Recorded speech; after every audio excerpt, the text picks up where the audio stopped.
Good morning to all the students of B.Ed first year, session 2019 to 2021, second paper, paper code C2, Right to Education, Bill and its Provisions, lecture number 9, Unit 5.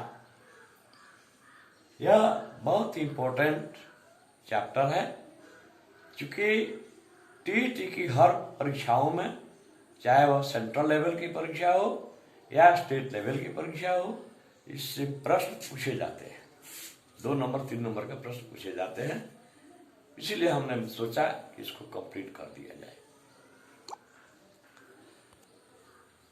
यह right to education, शिक्षा का अधिकार अधिनियम पर जाने के पहले हम लोग थोड़ी सी चर्चा इस बात पर करेंगे कि हमारे संविधान निर्माता कितने चिंतित थे कि देश के नौनिहालों की शिक्षा के प्रति उनकी क्या धारणा थी।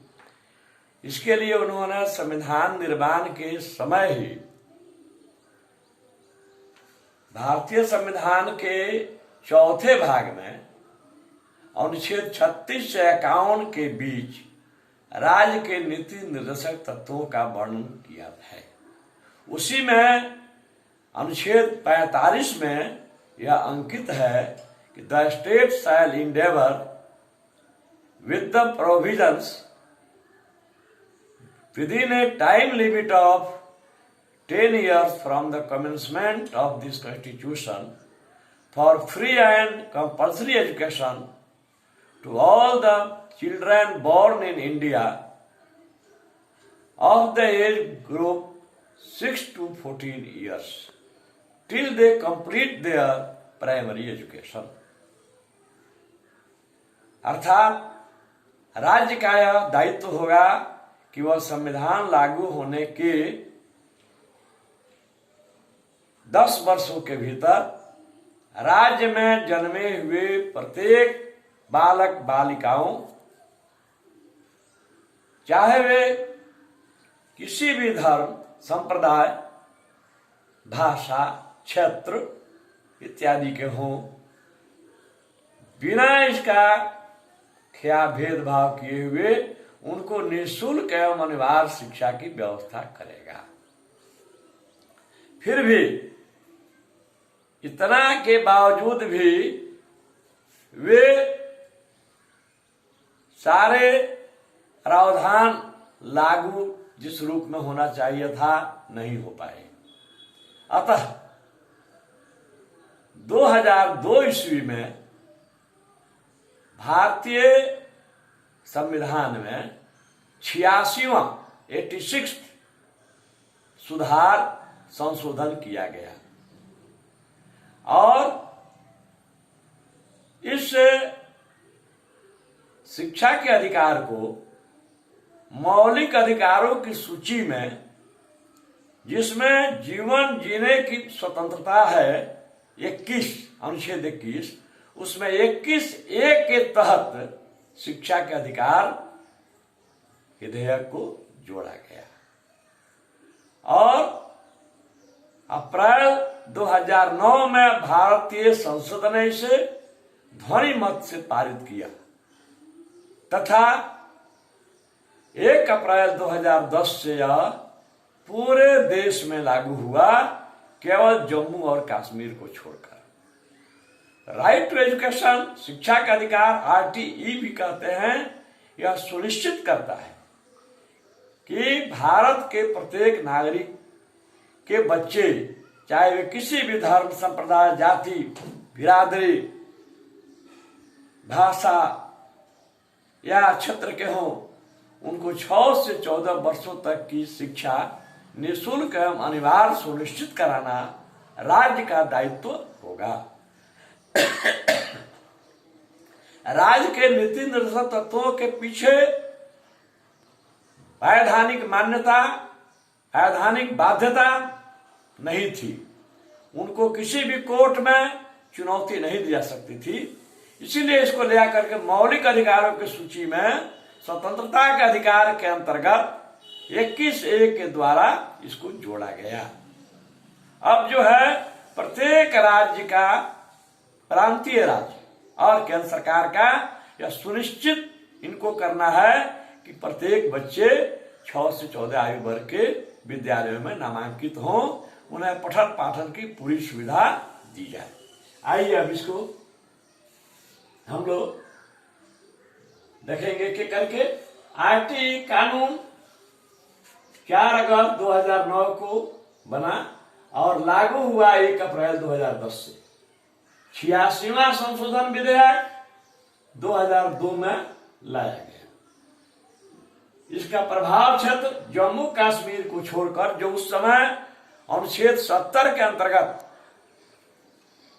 विशेष राज्य का दर्जा उसको था, अब तो उसको हटा दिया गया है और संघ शासित प्रदेश बना दिया गया है। लेकिन उस समय जो है जम्मू कश्मीर को छोड़कर पूरे भारत में इसको लागू करना है। अब आरटी की विशेषताएं क्या है? निजी विद्यालयों में 25% सीटें अति निर्धन छात्रों के लिए आरक्षित होंगी। दूसरा, 6 से 14 आयु वर्ग के सभी बच्चों को निःशुल्क एवं अनिवार्य प्राथमिक शिक्षा प्राप्त करने का अधिकार होगा। तीसरा है, स्थानीय निकायों और स्थानीय प्रबंध कार्य विद्यालय समितियों का यह दायित्व होगा कि वे विद्यालय से बाहर जो बच्चे इस आयु वर्ग के हैं उनको ले आकर के विद्यालय में नामांकित करावें। 6 से 14 आयु वर्ग के किसी भी बच्चे को अगले विद्यालय में प्रोन्नति नहीं रोकी जाएगी, अर्थात किसी को फेल या अनुत्तीर्ण नहीं किया जाएगा। उनके लिए कोई भी बोर्ड परीक्षा देय नहीं होगी। नेक्स्ट, जिन विद्यालयों के पास भौतिक संरचनाओं, इंफ्रास्ट्रक्चर, जिसमें आता है विद्यालय भवन, 4 दीवारी, उपस्कर, खेलकूद के सामान, शौचालय, पेयजल, बिजली, इन सब की जिनमें भी कमी है वे 3 वर्षों में इसकी पूर्ति कर लेंगे। नेक्स्ट, इस कानून को लागू करने में आने वाला वित्तीय खर्च केंद्र सरकार और प्रांतीय राज्य सरकार दोनों मिलकर के 55:45 के अनुपात में इसको वहन करेंगी, अर्थात 55% केंद्र सरकार खर्च उठाएगी और 45% संबंधित राज्य की सरकार। नेक्स्ट, किसी भी छात्र को उम्र प्रमाण पत्र के लिए विद्यालय से निष्कासित नहीं किया जा सकेगा जब तक वह प्राथमिक शिक्षा पूरी नहीं करता है। गुणवत्तापूर्ण शिक्षा हेतु निम्नलिखित कदम उठाए जाएंगे।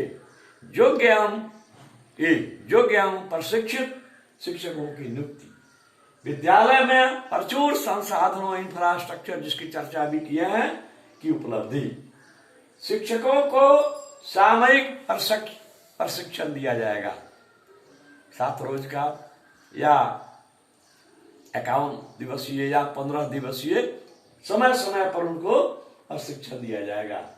शिक्षक छात्र अनुपात 1:3 होगा, अर्थात 1 शिक्षक पर 30 छात्र होंगे, जिसके लिए 12 लाख प्रशिक्षित अध्यापकों की आवश्यकता पड़ेगी।